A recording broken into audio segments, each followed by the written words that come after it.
ಇನ್ನು big boss ಕನ್ನಡದ 10ನೇ season ಮುಗ್ದಿದೆ. 3ನೇ ರನ್ನರ್ ಅಪ್ ಆಗಿ ವಿನಯ್ ಗೌಡ ತಮ್ಮ ಬಿಗ್ ಬಾಸ್ ಜರ್ನಿಯ ಬಗ್ಗೆ ಪಬ್ಲಿಕ್ ಟಿವಿ ಜೊತೆ ಅಭಿಪ್ರಾಯವನ್ನ ಹಂಚಿಕೊಂಡಿದ್ದಾರೆ. 112 ದಿನಗಳ ಕಾಲ ಒಳ್ಳೆಯ ಹೋರಾಟವನ್ನ ಮಾಡಿದ್ದೀನಿ, ಜನರನ್ನ ರಂಜಿಸಿದ್ದೀನಿ. ಟ್ರೋಫಿ ಪ್ರಥಮ ಸ್ಥಾನಕ್ಕಿಂತ ಜನ ನನಗೆ ಕೊಡ್ತಾ ಇರೋ ಪ್ರೀತಿ ನೋಡಿದ್ರೆ ಬಹಳ ಖುಷಿ ಆಗ್ತಾ ಇದೆ. ಕಾರ್ತಿಕ್ ಗೆದ್ದಿರೋದು ಕೂಡ ನನಗೆ ತುಂಬಾ ಖುಷಿ ಆಗ್ತಾ ಇದೆ. ನನಗೆ ಸುದೀಪ್ ಸರೇ ಐಡಲ್. ಇಷ್ಟು ದಿನ ನಾನು ಅವರ ಬರ್ಡೇ ಅಭಿಮಾನಿಗಳ ಜೊತೆ ಮಧ್ಯೆ ನಿಂತ್ಕೊಂಡು ನೋಡ್ತಾ ಇದ್ದೆ. ಈಗ ಅವ್ರ ಜೊತೆ ವೇದಿಕೆಯಲ್ಲಿ ನಿಂತ್ಕೊಂಡಿರೋ ಅವಕಾಶ ಸಿಕ್ಕಿದ್ದು ನನಗೆ ತುಂಬಾ ಖುಷಿ ಆಗಿದೆ ಅಂತ ನಟ ಕಿಚ್ಚ ಸುದೀಪ್ಗೆ ಧನ್ಯವಾದವನ್ನ ತಿಳಿಸಿದ್ರು. ಇನ್ನು ನಾನು ಕೂಡ ಕನ್ನಡ ಸಿನಿಮಾ ರಂಗದಲ್ಲಿ ಪಾನ್ ಇಂಡಿಯಾ ಲೆವೆಲ್ ವಿಲನ್ ಆಗಬೇಕು ಅನ್ನೋ ಆಸೆಯನ್ನ ವಿನಯ್ ಗೌಡ ವ್ಯಕ್ತಪಡಿಸಿದ್ದಾರೆ. ಬಾಸ್ ಮುಗ್ದಿದೆ. ಅತಿ ದೊಡ್ಡ ರಿಯಾಲಿಟಿ ಶೋನಲ್ಲಿ ಬಹಳ ಅತಿ ಹೆಚ್ಚು ಖ್ಯಾತಿಗೆ ಒಳಗಾಗಿದ್ದಂಥದ್ದು, ಅತಿ ಹೆಚ್ಚು ಪ್ರಸಿದ್ಧಿಯನ್ನು ಪಡೆದಂತಹ ಕಂಟೆಸ್ಟೆಂಟ್ಗಳು ಬೆಳಗ್ಗೆಯಿಂದಲೂ ಸಹ ಪಬ್ಲಿಕ್ ಟಿವಿ ಅವರನ್ನು ಸಂದರ್ಶನ ಮಾಡುವಂಥ ಕೆಲಸವನ್ನು ಮಾಡ್ತಾ ಇದ್ದಾರೆ. ಅದರಲ್ಲಿ ಒಬ್ಬರು Vinay Gowda, third runner up. ನನ್ನೊಟ್ಟಿಗೆ ವಿನಯ್ ಗೌಡ ಇದ್ದಾರೆ, ಮಾತನಾಡಿಸ್ತೀನಿ. ಸರ್, ಹೇಗಿದ್ದೀರಿ? ಚೆನ್ನಾಗಿದ್ದೀನಿ, ನೀವು ಹೇಗಿದ್ದೀರಿ? Super sir. ಬಿಗ್ ಬಾಸ್ ಮನೆ ಆಚೆ ಬಂದಿದ್ದೀರಿ, ಹೇಗಿದೆ? ಆ ಹೀಟ್ ಫೀಲ್ ಆಗ್ತಿದೆ ಇವಾಗ. ಅಂದರೆ ಒಂದಷ್ಟು ರೀಲ್ಸ್ ಅದು ಇದು ನೋಡ್ತಾ ಇದ್ದೆ. ತುಂಬ ಖುಷಿ ಆಗುತ್ತೆ, ಜನರು ತುಂಬ ಪ್ರೀತಿ ಕೊಟ್ಟಿದ್ದಾರೆ. ಆ ಪ್ರೀತಿನಿನ್ನ ಆ ಹೀಟ್ ಇವಾಗ ಸ್ಟಾರ್ಟ್ ಆಗ್ತಿದೆ, ಹೊರಗಡೆ ಹೋಗಿ ನೋಡಬೇಕು. ಎಕ್ಸ್ಪೆಕ್ಟ್ ಮಾಡಿದ್ರಾ ಈ ಲೆವೆಲ್ಗೆ ಜನ ನಮ್ಮನ್ನು ಆಚೆ ಸ್ವೀಕಾರ ಮಾಡಿದ್ದಾರೆ ಅನ್ನುವಂಥದ್ದನ್ನು?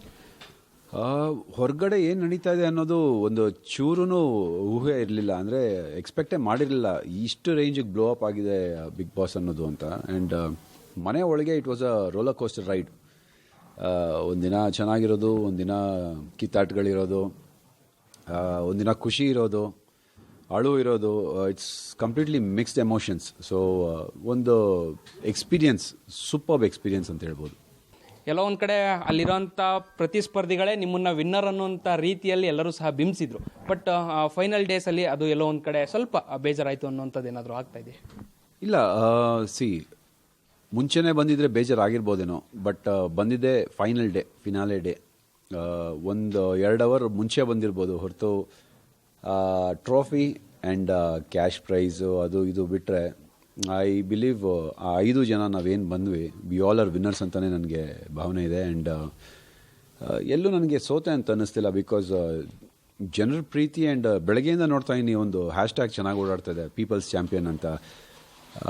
ಅದು ತುಂಬ ಖುಷಿ ಕೊಡ್ತಾಯಿದೆ, ಟ್ರೋಫಿಗಿಂತ ಜಾಸ್ತಿ ಖುಷಿ ಕೊಡ್ತಾ ಇದೆ ನನಗದು. ಸುದೀಪ್ ಸರ್ ಒಂದು ಮಾತು ಹೇಳ್ತಾರೆ, ತಮಗೆ ನೆನಪಿರ್ಬೋದು ಅನ್ಕೋತೀನಿ.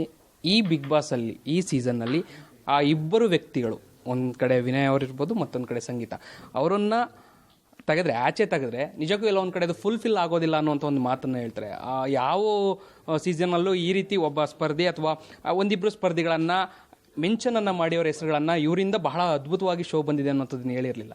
ಬಟ್ ವಿನಯ್ ಗೌಡ ಅವರ ಹೆಸರು ಈ ಸರಿ ಅದರಲ್ಲಿ ಖ್ಯಾತಿಗೆ ಒಳಗಾಗುತ್ತೆ. ಎಷ್ಟು ಸಂತೋಷ ಅನ್ಸುತ್ತೆ. ಸುದೀಪ್ ಸರ್ ಅಂದರೆ ನನಗೆ ಐಡಲ್. ಅಂದರೆ ನಾನು ಎಲ್ಲೂ ಹೇಳ್ಕೊಂಡಿಲ್ಲ ಇದನ್ನು. ಅವ್ರ ಬರ್ತ್ಡೇ ದಿನ ಆಗಲಿ ಅಥವಾ ಏನೇ ಒಂದು ಫಂಕ್ಷನ್ಸ್ ಇರೋದಾಗಲಿ ದೂರದಿಂದ ನೋಡಿ ನಾನು ಅವ್ರನ್ನ ತುಂಬ ಖುಷಿ ಪಟ್ಟಿದ್ದೀನಿ.